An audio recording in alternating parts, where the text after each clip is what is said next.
Chapter 7 Wert thou that just made who once before forsook the hated earth, O tell me sooth, and camest again to visit us once more? Or wert thou that sweet smiling youth? Or any other of that heavenly brood let down in cloudy throne to do the world good? Or wert thou of the golden W-inged host, who, having clad thyself in human weed, to earth from thy prefixed seat didst post and after short abode fly back with speed as if to show what creatures heaven doth breed, thereby to set the hearts of men on fire, to scorn the sordid world, and unto heaven aspire? John Milton. Elizabeth seemed less depressed as she entered my office for her third appointment. Her eyes were brighter. I feel lighter, she told me. I feel freer. Quote. Her brief recollection of herself as the young boy swept off the boat had begun to sweep away some of her fears. Not just the fears of water or of the dark, but also deeper and more basic fears, fears of death and extinction. She had died as that boy, and yet here she was again, as Elizabeth. At a subconscious level, her grief might have been lessening because of the knowledge that she had lived before and would live again, that death was not final. And if she could spring back again, renewed and refreshed, in a new body, then so could her loved ones. So can we all, reborn to deal once more with the joys and hardships, with the triumphs and tragedies of life on earth. Elizabeth quickly went into a deep hypnotic trance. Within a few minutes, her eyes were sweeping from side to side under her closed lids as she scanned an unkind vista. The sand is beautiful, she began, recalling a life as a Native American in the South, probably on the west coast of Florida.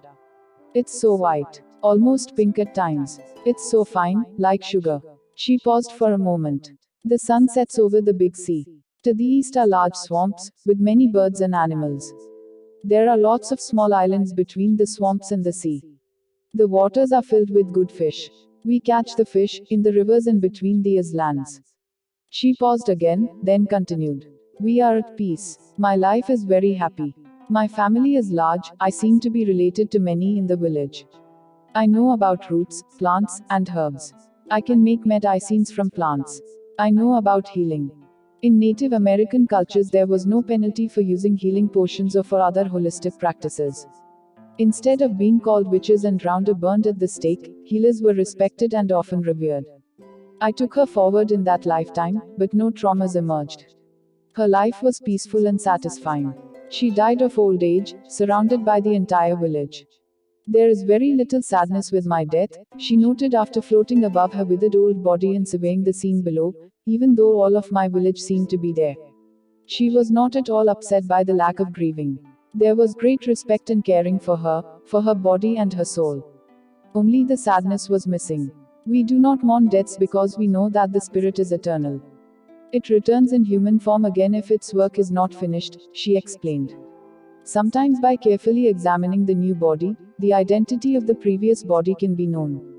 She pondered this concept for a few moments. We look for birthmarks where scars used to be and for other signs, she elaborated.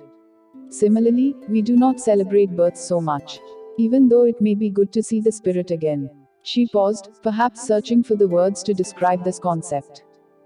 Although the earth is very beautiful and continually demonstrates the harmony and interconnectedness of all things, which is a great lesson, life is much harder here. With the greater spirit there is no disease, no pain, no separation. There is no ambition, no competition, no hatred, no fear, no enemy. There is only peace and harmony. So the smaller spirit, returning, cannot be happy to leave such a place. It would be wrong for us to celebrate when the spirit is saddened. It would be very selfish and unfeeling, she concluded. This does not mean that we do not welcome the returning spirit, she quickly added. It is important to demonstrate our love and affection at this vulnerable time. Having explained this fascinating concept of death without sadness and birth without celebration, she was silent, resting. Here again was the concept of reincarnation and the reunion in physical form of past life family, friends, and lovers. In all times and in diverse cultures throughout history, this concept has appeared seemingly independently. The dim memory of that ancient life might have helped to pull her back again to Florida, reminding her at the deepest levels of an ancestral home. Perhaps the feeling of sand and sea, of palms and of mangrove swamps called to her soul memory, helping to lure her back with a subconscious seduction.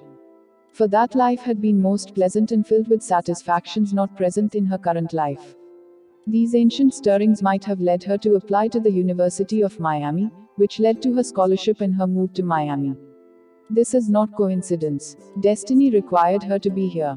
Are you tired? I asked, returning my attention to Elizabeth, who was still resting peacefully on the recliner.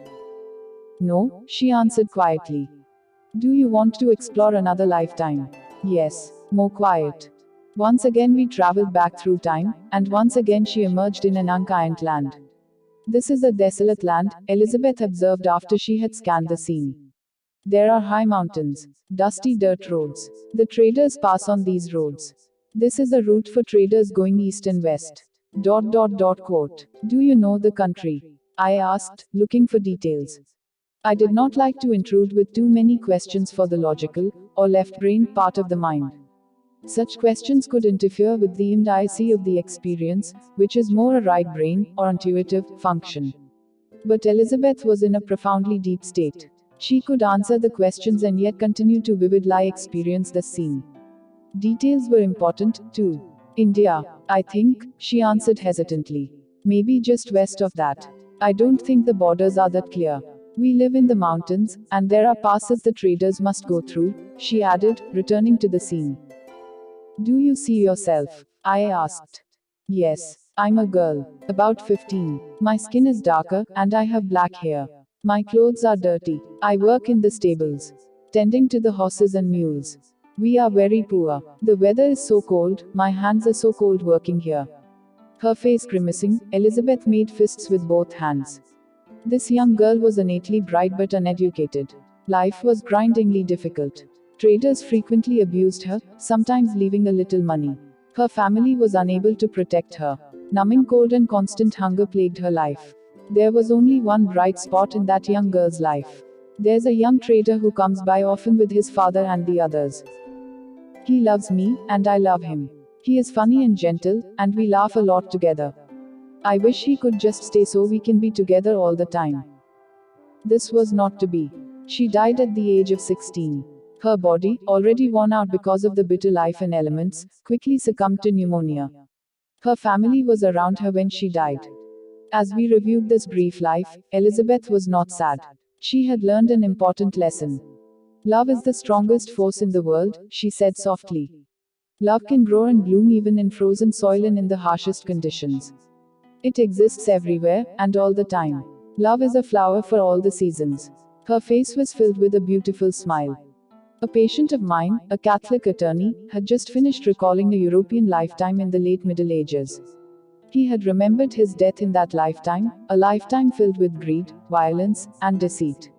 He was cognizant that some of these traits had persisted into his current life.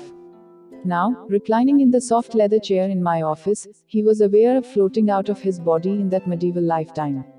Suddenly he found himself standing in a hell-like environment, amidst fires and devils.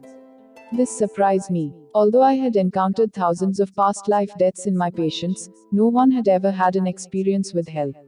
Almost invariably people find themselves drawn to an indescribably beautiful light, a light that renews and re-energizes the spirit.